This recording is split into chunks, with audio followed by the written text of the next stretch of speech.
So we have the four basic activities of interaction design. Number one, identifying needs and establishing requirements. So if you've seen, this is also equivalent to the double diamond of design on the first on in the earlier videos. And in order to design something to support people, we must know who our target users are and what kind of support an interactive product could usefully provide. And this would be involve also the identification of the problem, why we need to have a solution.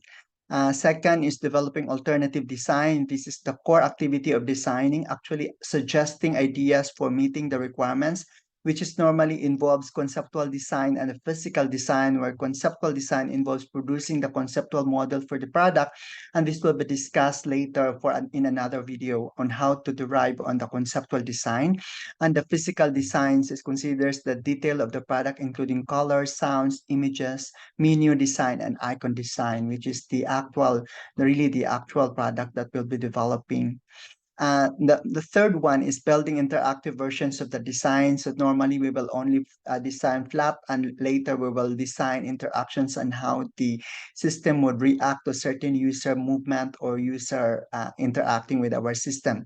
The most sensible way for users to evaluate design is to interact with them, because sometimes they conceptualize something as good, but later when they've experienced it, there are changes that they've realized, and when they're actually using that. This does not mean that a software version is required, but rather a paper-based prototype is quick and cheap to build, and there are also software that will easily test the perspective of the user, especially if that's a web or the application type or the mobile app applications.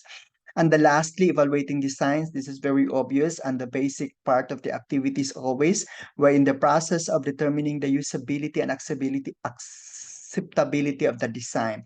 Usability, that means later we have some criteria on how to consider usability from the perspective of the user, and acceptability of the design, of course, if it's acceptable or not, especially on the cost associated as well as the consideration on the users. And evaluation is measured in terms of a variety of criteria, including number of errors users make using it, and how appealing it is, and how well it matches the requirements. Means the alignment, the number of errors, of course, needs to be addressed, and how appealing it is. This pertains to addressing the user experience, and how well it matches the requirements, and how it actually task fit or task where as we are questioning the task technology fit, or how the technology support or uh, fit with the user's task.